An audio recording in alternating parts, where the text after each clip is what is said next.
Hey, I'm April. I'm Bailey, and this is the Nestled Podcast. Here we chat about how to help design meet purpose. Our hope is that you will find inspiration to live more intentionally. So join us each week as we let you peek in our nest. And as always, the door will be open. Hey guys, welcome back. Welcome back to the Nestled Podcast. We're glad that you joined us today, and we are really excited to be back in the swing of things and about this episode. We're going to jump right in this week to talk about what we're thankful for. What I'm thankful for this week is swim team. As frustrating as it can be to make it happen all week long, I'm thankful for the exercise my kids are getting. It's had some really positive benefits for one child in particular, and we've started to notice a difference even in her headaches. Yeah. So, well, this morning Gideon said, "Do we have swim team today?" And I said, "We're not going because Elijah has a football game." He said, "Good, because it makes my legs hurt." And I said, "That is exactly why you need to be there." I would trade with them and get in the pool if I could. Right? I would love to have that hour to exercise every day. But. Yes. I'm very thankful today for our community in our church. We were able to have prayer together with some people last night, and just it was a good refocusing for me and a good reminder of all the things that we've been called to, but also the power to do those things that comes only from the Holy Spirit. And so anyway, from the message yesterday to prayer last night, I'm just really thankful for that community that cheers me on and cheers us on and helps us to be able to live out what we've been called to do. Yeah, I missed all of that yesterday with the sick kids, so well, I'm thankful that there are a community of people that are still getting together and praying and cheering all of this on, even whenever we can't be there. Yeah, and one of the things that we are thankful for that community, because when we are trying to live out being neighborly and being hospitable, and we're trying to be around people who are different than us, it's good to have people that you can kind of relax with. Mm-hmm. But as far as that mission goes, we're kind of in a weird place, in a little bit of a standstill with some neighbor stuff. So we wanted to share that with you guys today to kind of keep you posted on where we are in the neighborhood. Yeah, it's been an interesting thing. When we moved here, we did not realize right away that almost all the houses on the street are rentals. Mm-hmm. We knew April's house was a rental because they're renting it. Mm-hmm. But it's been an interesting thing. Now that we've been here a year, there's a lot of turnover. So a lot of leases have come up and people have moved on. Mm-hmm. And it's been a weird place for my husband and I, who own the house on our street, to go, okay, what does this look like long term? Are we ever going to have any real traction with people? Right. If there's such a high turnover Yeah, rate? Because the way that we do relationships, and we feel that we're called to do that, is to really get to know people. Mm-hmm. And you can't do that if you don't have a long-term relationship with them. Not that you always have to have like years and years to get to know somebody, but it's really hard when you only have a year. Right. And the new people that have moved in, it's just a different dynamic of people, and then there's a lot of vacant places. A lot of vacant places. So what we're trying to do is just be faithful with the people who are in front of us. There are a couple of neighbors who I think have been a little bit more open to relationships than others, so we're really trying to focus in on those, and we're thankful for that clear direction. And right now we're just going to try and keep pouring into them. And then also we're thankful that April Lance will be a few streets over. There are some places right around where we are, but there's a lot more permanency on the street that we're moving to. So we're hoping that we'll be able to kind of team up there as well. Yeah. So for a little while, it may look a little bit more like dinner parties instead of block parties, but we're going to try to keep you guys posted on how that goes. And so you can be hopefully encouraging to us, and we'll try to do the same for you. Yep. So on today's episode, we have Clara Schoen. Clara was one of our very first listeners in the early days when there was like 100 of y'all that tuned in every week, and we are so thankful for all of you that have listened from the start. But for Clara, who has encouraged us and cheered us on right from the very beginning. And is local to us and is fabulous at what she does. And that's always encouraging to see. So we're excited for you to get to hear from her today. She's got a lot of really practical advice. We did hone in more on back to school stuff for parents. But I think that it's worth listening to even if you're not in that stage of life, because the further into the episode we get, the more it's just about the whole house. Yes. So. And about being organized. Which is not our thing, but we're trying. So here's Clara. Hi, good morning. Good morning. We are so excited to have Clara here because everyone knows that we struggle with organization and we struggle with implementing plans. We're really good at making plans. We are really good at making plans, but the implementation of them. We just don't follow through long term with our plans. Right. With our organizing plans. So, Miller is also here today. So, I apologize in advance for any baby noises in the background. But, okay, so by the time people are listening to this, you're probably about a month into school. Mm-hmm. But to me, that is even a better time to talk about school organization because whenever you first start, we all have we have great ideas and great plans for what we're going to do. This is like mine and Bailey's downfall is that we always start out really strong. Yeah. With things like this and all our organizing things, but then you lose steam somewhere along the way. Right. And so we definitely wanted some advice from someone who's good at following through all the way with their plans and to give us some tips. Right. Especially now that extracurriculars are going and everybody's kind of into the groove. So now, what can we implement to help things run smoother? Mm-hmm. And before we move on, we didn't get you to introduce yourself, so I'm going to go back and just let you introduce yourself and tell us a little bit about your family and your business and all of those things. Sure. So I am Clara, and I am the organizer and owner behind the Home Organized here in Mobile. I began my business, maybe February, but I've been organizing for friends and family for many, many years.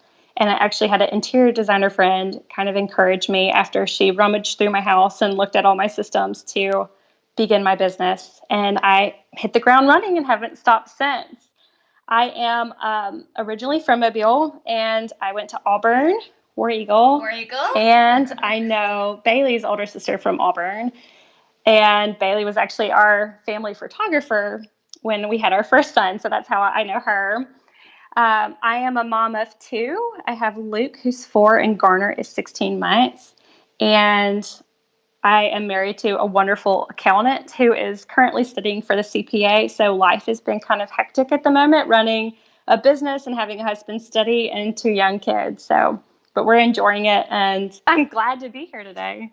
So to start off, Clara, can you talk to us a little bit about, and this is the pet peeve of every kindergartner or first grade parent.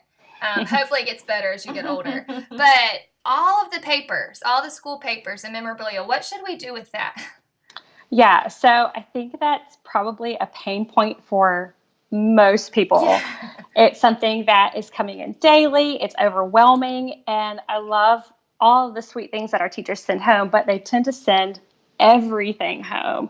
And so that is just a lot of stuff that comes into our home that doesn't have an actual place in it. So my first thing is you have to deal with it daily. And my thing, dealing with it daily, is trashing it. Yeah. You have to trash stuff. About 80% of what comes into your house, paperwork-wise, doesn't need to be in there. And so as soon as you walk in the door, unload your kid's folder, and then start trashing. Same with your mail. I think people get caught up in that as well. You don't need it. For the things that you really want to keep and really like, you have to have a home for it. So I think if you don't have a designated space for it, it's going to sit on your counter. You're going to clean up. You're going to move it to another area of the counter and then maybe into your bedroom. And it never actually lands into somewhere permanent. And so I really suggest in a major landing area for your home. Mine is my kitchen. It's where we live. It's where we eat. It's easy access. I keep a metal file holder. So Target carries one. I think it's super cute. It just stands up and it has slots in it where you can put folders. And I love to keep it simple. Y'all both mentioned you lose steam along the way with organization. You have to keep it simple. So I only keep 3 folders. One is to file, one is to do, and then outgoing. So the to file is kids' artwork, taxes that I need to put away. The next is to do. So that's any bills that you have to pay that you gather up. And then the third is outgoing. So if you have any RSVP, things that you're having to send out, paying bills, whatnot. Keep it simple and keep it in an area that you can get to very easily. And then you can deal with it from there. So there, it's not piled in a stack where you can't access it and finish it off quickly. Right. Then next, I think, especially with kids' artwork, is you do, again, like I said, trash it, pare it down. But having artwork, and I only keep the things that mean the most to me, but I have a file box. So you can find them again at Target, a hanging file folder for each age group. So I have it for both my sons from birth all the way to 12th grade. And what I don't love, I don't put in there. The things I keep for each slot, and they're all labeled. So it says birth, 1 year, 2 year, and so forth. I keep things like handprints, something that I absolutely love where Luke wrote his first name the first time, a cute piece of artwork that they did for Mother's Day. But I really kind of pare it down in that, because if you keep everything and think everything's special, then nothing's special. So those are my two areas that in paperwork and memorabilia. Keep it simple. I know years ago, before we had computer access to everything, we held on to a lot of stuff, but now, like, you don't need those things. You don't. You no. pay it and you get rid of it. You can access it if you need it. Exactly. I think we get more concerned about holding on to things than we actually need it to be. Now, if it's something like extremely important for tax purposes, you have to hold on to it for about 5 years. But otherwise, you don't need it. It can all be accessible easily on a computer, on your phone, without having that physical clutter in your space. Right. I think that's great advice. Okay, so in addition to some of the tips that you said, what are some things that you would say to help for mornings? Yeah, I think mornings can be chaotic at best sometimes, especially with young children and multiple children. Really, it's in preparation of the night before that I found that works fantastically for my family and for, I would say, all of my clients. And that preparation is of food, clothing, getting your bags ready, your breakfast ready, your drinks ready, everything done the night before. Really, that extra 10 minutes adding to your routine at night is so worth it to help in the morning when you're stressed out, when you're trying to get out of the door, and really ease that transition from home to school.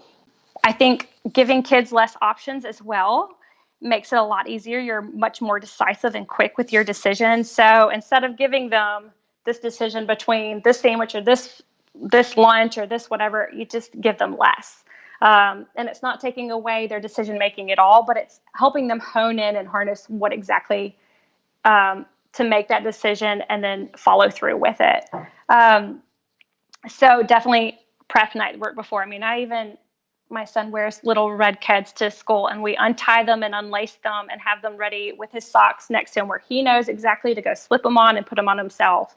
So even down to that makes it really simple. Even having your bags in the car the night before, just prepping. Really, that's the key to it. Also, and for us, this is a big thing, is having the kitchen cleaned the night before. Having everything in its place, having dishes out of the sink, having rags put up wherever it is.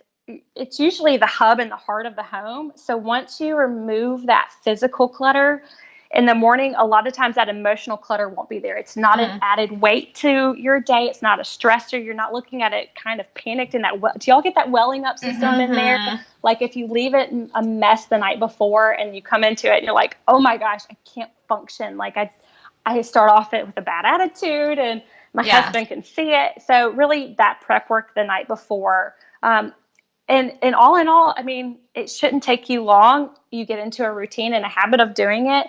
And then you realize, okay, it'll take me 5 minutes, 10 minutes to do this. And really that's not adding much to your day, but it'll make you feel so much lighter and better the following day. I think a lot of people who tend to be more messy don't think minimalism is possible for them. But I'm here to tell you, if you're messy, it is for you. And for your kids. Well, and I think actually everybody is a minimalist in their own way. because you're already choosing what you like to wear the same time every time. You're not going for the other outfits. You're choosing this, or you're choosing your favorite things.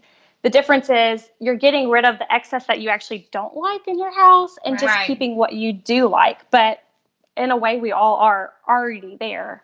Right. It's just a matter of being brave enough to throw the stuff out. Exactly. And not save it for whatever it is you're saving it for. You know? Do you find that for clients, I'm just assuming that you have some repeat clients that you kind of go back and help with other things. Is that correct? Yes, I do. And so for people who are super busy, people who have really stressful lives, and then they declutter, they organize, they get some systems in place, do you find that they think their home is more restful? Absolutely. I think when you start to get rid of the excess and edit the amount of what you have, and you need to take a spin on it of going, not looking at it going, I'm getting rid of all this stuff, but you have to change it to, I'm only keeping what I really like. Yes. Mm-hmm. And that emotionally affects us in a different way. It takes it from a negative to a positive. And so absolutely, like, they function so much better. They feel so much lighter. They're not having to search for things in their home as much. They're not worried about where it is. We've put things exactly where it should be, and that's where they live unless it's being used, and it goes right back. It makes it so much more simplistic. It's not complicated. It's removing the excess and enjoying what you actually already have and enjoying it to its fullness. Right. Yeah, I love that. Clara listens to our podcast. Thank you, Clara. I do. So that's something that we try to tell people often, even with decor. And I think that decor can quickly become cluttered. Yeah. Right. It's the same thing. It's like, get rid of the excess, keep the things that you love that truly make you happy, things that really mean something to you. And our thing is, we're encouraging people to have people in their homes for it to be a place of rest for your family, but also for it to be a place of openness and hospitality. And that's one of the reasons that we were like, we've got to get Clara on there, is because it's the same. This is just another thing along that path of, like, an extension of it. Yeah. Right. Getting your home to a place where it is that often needs to start with Clara's work. Right. with decluttering, getting systems in place so that it's not so overwhelming to you to think about hosting a party or to have someone over for dinner or whatever it might be. Right. If you have to clean your house out for 2 weeks before you can have someone over for dinner, you're not going to do that very often. Right. You're just not. But if your house is in a state where it functions, where if somebody says, oh yeah, I could come by tomorrow, we're free, then you can say, okay, yeah, sure, come by tomorrow. You're much more likely to live with an open door. A lot of times we follow up with our clients afterwards and we see on social media or whatever that now they're more likely to open up their home. Have you noticed that with your clients?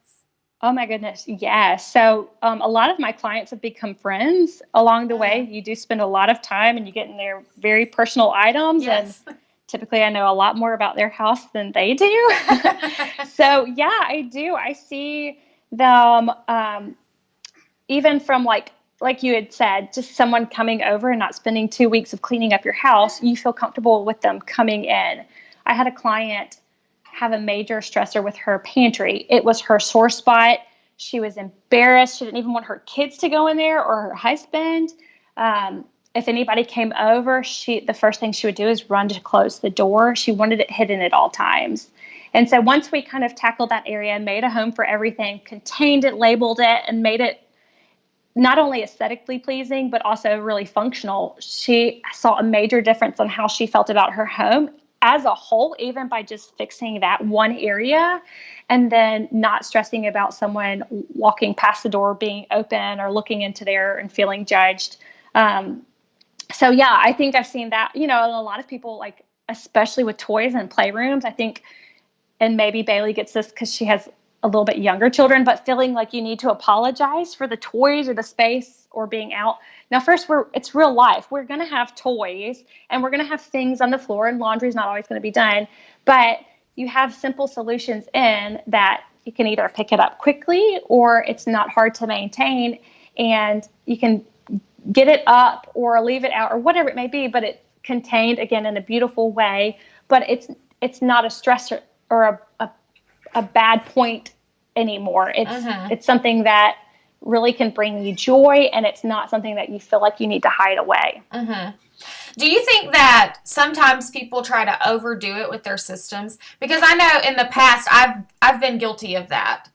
You ever heard the phrase, keep it simple, stupid? Yes. Like, that's what you need to do. I think, if you have, almost going back to the file folders, I have 3 file folders. That's it. I don't need 20. I don't need to figure out tons of different systems. It doesn't need to be cross-referenced with this, because you're not going to do it. Mm-hmm. You don't need to go on your computer and have 30 different files of, this, and this. Just dump it all in one and minimize what's actually in there. And the toy clutter, to me, that was something that I tried to over organize for a long time.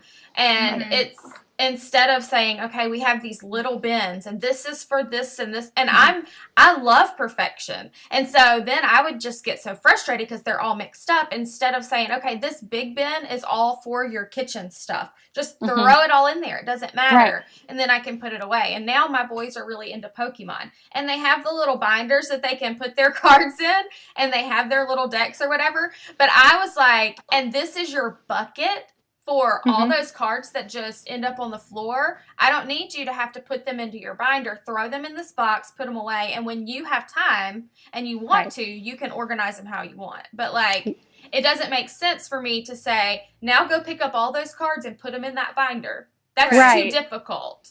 Well, macro organizing is way better than micro organizing. I think that's with anything in life and how you run your household or whatever. If you, even with teachers doing that, I mean, it's just keeping broad categories is really great, especially for younger ones. You have to do it age appropriate. A lot of things, I'll label things for parents, and it'll be dolls, anything to do with dolls, anything to do with cars. It's not Matchbox cars and Paw Patrol cars or whatever it may be. It's very broad and general. And then also making it age appropriate, where, a picture on a label inside for the container of a car, the kids can associate that and know that they put it in there. But if you try and make it so specific, it's not going to work at all. So for someone who feels like they're kind of drowning and they need help, what does it look like to have a professional organizer like you come into their home? Sure. So what I typically do is an initial assessment. So I go over them and speak with the client. I really try and see what their pain points are, what's working well in their home, and what's not working. And then when I come in, I do a typical about 3-hour session, because emotionally and physically you're going to be done after that. So we'll go in and we'll edit the amount of stuff. It's the most important step, and one that actually I'm non-negotiable on. Now, it doesn't mean I'm going to tell you to get rid of everything, but I want to know why you're keeping this, what's sentimental about it, who gave it to you, why you're holding on to it, that type of thing. And I have clients that we have to talk through it for a while, and some that are just like, I'm over it and trash it and move on with their day. After that, we'll contain it. And again, I love to bring what y'all do as designers from the outside almost to interior styling. So I want it to flow and have this beautiful look to it, but also be functional. So that's where I contain a lot of things. And you can do it on a budget, or you can go and spend a couple $1,000s, anywhere from Dollar Tree to Container Store. And the last part that really drives this home is labeling. So I make sure that everything is labeled, so that when someone's looking at it, it's reinforced over and over again. And then I also, one of my services is to shop for product on behalf of my clients, and then haul away any trash, donations, and recycling after each session, so that it's one less thing they don't have to think about. And, I think that's a pitfall for a lot of people, is they make those bags to donate or whatever, and then it just sits there for months. Or in the back of their car. Yeah, that's where mine always sits. And so, and so that is really nice. Because I'm like, get it out of the house, and then it's like in my trunk, and then the kids are like, I can't put my stuff in here. Well, and that's when your kids or they rip the bag open. Yeah. They're like, I love that toy. Yeah. So for anybody local, how do they reach out to you? What do they need to do to get you to come into their home?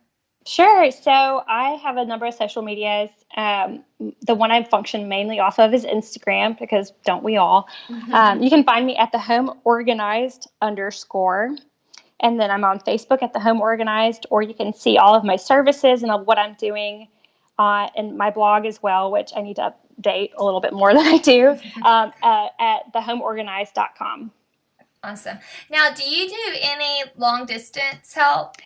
I If someone do. were to reach out to you through Instagram or something? Yeah, so I have physically traveled to a number of different cities and been doing that. I am working on a virtual organization where I map out step by step of what you need to do, and then I will talk with you along the way. But that one is still in the works. But physically traveling, I have done that a number of times now. And for anyone who doesn't follow Clara yet on Instagram, you totally should, because your organization is so pretty. Whenever you said you like to bring style to it, I thought, you're doing a good job at that, because it does always look nice. Yes. I would love to open my bathroom cabinet and see it so pretty. We're going to move on into Love It or Leave It. Are you ready? I'm ready. Let's do it. Okay, Dollar Tree organization. So like all the little baskets and things you can get at the Dollar Tree. I love it to an extent of you need carry the same pattern and the same color throughout. Yes. So for that, I love it. I don't like mixing and matching colors, but I love it. Yes, the frustrating thing, because I do buy a lot of baskets for organizing at the Dollar Tree, and I know they're going to break. I mean, like that's, it, you know, it is what it is. And I'm fine with that.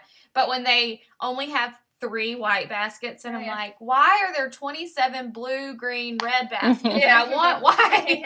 I will tell you, because y'all are in Mobile, and I know all of your podcast listeners aren't, but there are certain Dollar Trees in Mobile that always carry them in stock, and then ones that don't. So if you hit up McGowan Park, you're never going to find them, but if you hit up the one by Schillinger, by that Target, they'll typically have the white. Oh, that is good to know. Okay, so meal planning or menu planning. Love it. Love it. Well, I guess it won't complicate. It'll decomplicate your life. There we go. Uncomplicate. Yes, 100%. Uncomplicate and make it simple. Don't try and change it up every day. Just very simple, and you'll love it. Yes, meal planning saves my family. If I don't meal plan, we end up eating Foosackles or Little Caesars. Yeah, because that's what's right by our house. Yes. And the other thing I will say about that is that I feel I need to be so creative. Like I feel that in myself. My kids love that if I'm like, we eat meatloaf every Monday, tacos every Tuesday. They love that. Yeah. They want to know what to expect. And kids like drive off routine. Yeah. A chore schedule. So when someone says like bathrooms on Tuesday, laundry on Wednesday. Oh, this is complicated because depending on the person, I love it. I do bathrooms on Monday, dusting on Tuesday, floors on Wednesday, vacuuming on Thursday, sheets on Friday. I keep it very simple. It takes me all of 10 minutes and I'm done for that day. And I feel so much better about doing that as opposed to tackling. So for me, I love it. Love it. So how about if someone has a lot of clutter, but it's organized clutter? Love it or leave it? Leave it. Yeah. Right? Right. Is that what you said? Leave it. Yeah. Organized clutter is still clutter, right? Yes. You have to go after it. Just because it's contained in a beautiful way, it's still clutter. I would say that's one of the most common things that we see in the houses that we work in, where people cannot figure out why they can't get it to look like they want it to. And it's because they just have too much. I'm like, you've got all this stuff you don't even like, but you don't see it anymore. Right. So if you get rid of all the excess, you will like everything so much better. A great suggestion is have them, or y'all take pictures, or have them take a picture of the space. When you look at it on film or your iPhone or whatever, you'll start to notice it. If you're looking at it in person, you might not notice it, but once it's on in a distance, you can actually see it more. Right. Yeah, I think that there's something really good about fresh eyes on anything. I know it's one of those things that when you go out of town and you come back, I really try to clean my house before I leave, because when I come back, things that I didn't see, I all of a sudden see. Right. And it's more stressful. It is. Than it was when I was living in it, you know? So fresh eyes is definitely a good way to do that. Okay, so love it or leave it, fluff. And by fluff, I mean like a lot of pillows, a lot of blankets, just over the top with all of the extra. And I know this can be considered clutter, but in our work, it's fluff. It's fluff. It's pretty things. Same, you know.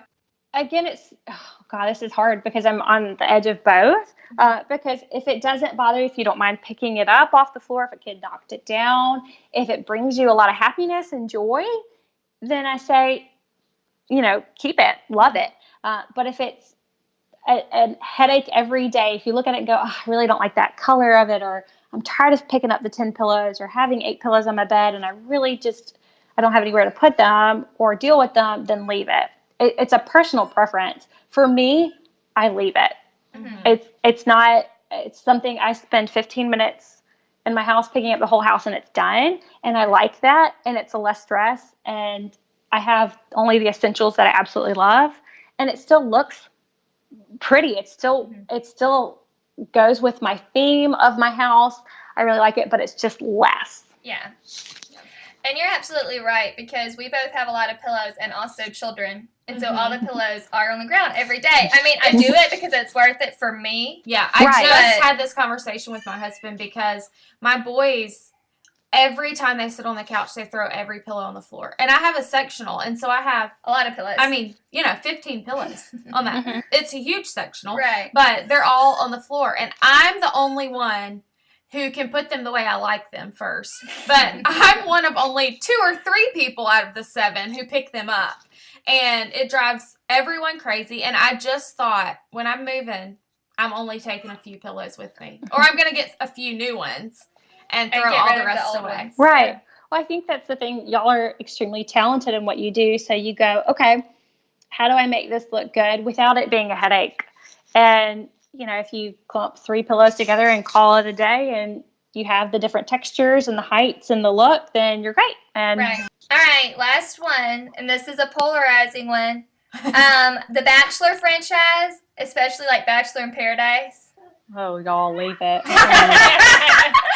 assumed that was going to be your answer. Clara's not going to be a Bachelor watcher, but we'll ask her anyway. We're going to ask her because it was a conversation this morning we were talking about last night. We're so emotionally involved in this Bachelor in Paradise season. It's really ridiculous. But, that's one of the things. Like I maybe did it. Like I watched some of the seasons after I graduated from college with friends, and now I'm like, oh, you just take up, like, I've gotten emotionally invested, or I'm like, oh, they're just crazy, or whatever. And it's one of those, everybody loves This Is Us, and I cried over it every single time, and I said, emotionally, I don't want to invest in this because it just adds so much weight to my life.